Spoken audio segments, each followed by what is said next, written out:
again, that's an example of both awesome and creepy. And again, I just don't feel like this is the start of a horror film.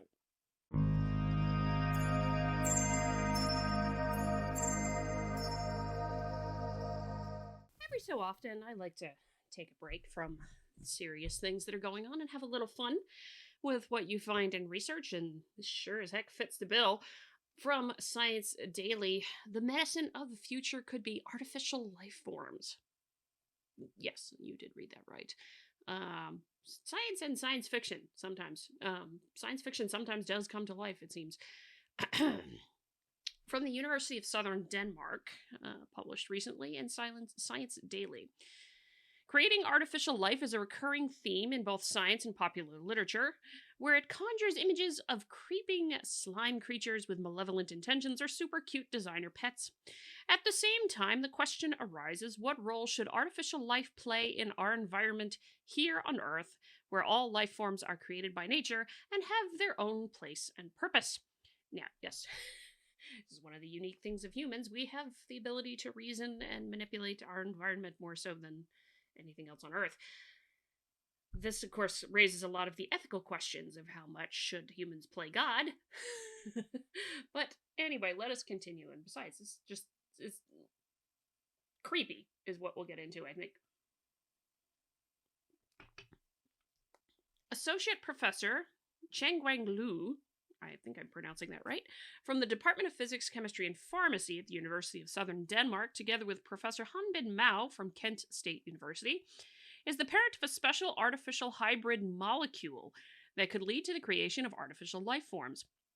They have now published a review in the journal Cell Reports Physical Science on the state of research in the field behind their creation. The field is called hybrid peptide DNA nanostructures, and it is an emerging field less than 10 years old. Lu's vision is to create viral vaccines, modified and weakened versions of a virus, and artificial life forms that can be used for diagnosing and treating diseases. In nature, most organisms have natural enemies, but some do not. For example, some disease-causing viruses have no natural enemy. It would be a logical step to create an artificial life form that could become an enemy to them.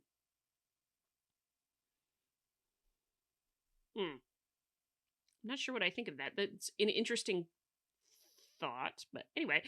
Similarly, he envisions such artificial life forms can act as vaccines against viral infection and can be used as nanorobots or nanomachines loaded with medication or diagnostic elements sent into a patient's body. An artificial viral vaccine may be about 10 years away. An artificial cell, on the other hand, is on the horizon because it consists of many elements that need to be controlled before we can start building with them. But with the knowledge we have, there is in principle no hindrance to produce artificial cellular organisms in the future. Now, when he says no hindrance, maybe not in the technical perspective, but there's a hell of a lot of moral and ethical questions with that one that we might want to get into. But anyway, what are the building blocks that Lu and colleagues in the field will use to create viral vaccines and artificial life? DNA and peptides are some of the most important biomolecules in nature, making DNA technology and peptide technology the two most powerful molecular tools in the nanotechnology toolkit today. DNA technology provides precise control over programming from the atomic level to the macro level, but it can only provide limited chemical functions since it has 4 bases A, C, G, and T. Peptide technology, on the other hand, can provide sufficient chemical functions on a large scale as there are 20 amino acids to work with. Nature uses both DNA and peptides to build various protein factories found in cells, allowing them to evolve into organisms.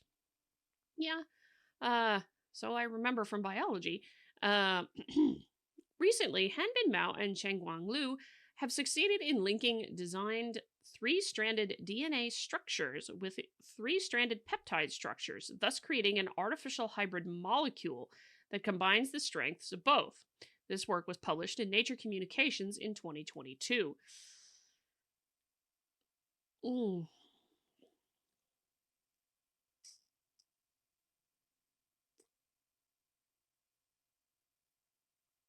I feel like this is the start of a horror film.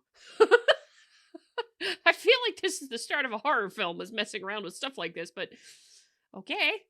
Elsewhere in the world, other researchers are also working on connecting DNA and peptides because this connection forms a strong foundation for the development of more advanced biological entities and life forms. At Oxford University, researchers have succeeded in building a nanomachine made of DNA and peptides that can drill through a cell membrane, creating an artificial membrane channel through which small molecules can pass.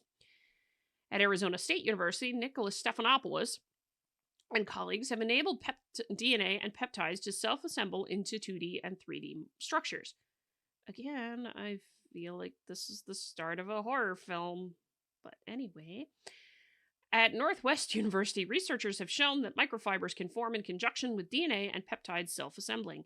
DNA and peptides operate at the nano level, so when considering the size differences, microfibers are huge.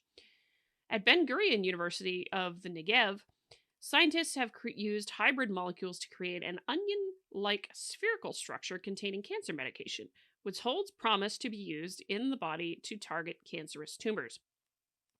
Again, that's an example of both awesome and creepy. And again, I just don't feel like this is the start of a horror film. It's kind of what it feels like to me. Potentially great line for a horror film. Hence the start of the article. Anyway, in my view, the overall value of these efforts is that they can be used to improve society's ability to diagnose and treat sick people. Looking forward, I will not be surprised that one day we can arbitrarily create hybrid nanomachines, viral vaccines, and even artificial life forms from these building blocks to help society combat those difficult to cure diseases. It would be a revolution in healthcare. It would. This is also going to be subject to a lot of questions of medical ethics. And like I said, and that's one of the reasons I bring up the medical ethics questions, I also feel like this is the start of a horror film. Storyline start of a horror film is that, something with good intentions gets way out of hand. So this is a great example in this kind of thing, in that you can do something with science, and they do have a very good reason for wanting to do it. But then there's going to be the question of, some moral and ethical boundaries. The Belmont Report, for example, was written in the 70s because of a lot of the horrific experiments that happened in the couple of decades prior that had no regard for human life. They were just trying to figure out things and how they worked and all this other kind of stuff, and had no regard for human life at all. Included some extremely horrific things involved with that. And so that's the reason the Belmont Report came to be. And a lot of the ethics that led to the development of institutional review boards and things like that at universities to prevent such really crazy, wild things from happening. So this is, again, one of those kinds of fascinating things. It's fascinating. It's amazing that you can do that. There's a lot of ethical questions I would ask on that. But I don't know. Let me know what y'all think. I figured a nice quick hit video for the week would be good. I am off next week because I'm away on travel, but I will be back the week after for sure. Got a new Rogue Journal Club we're going to be recording. Hope you like that current one that's up.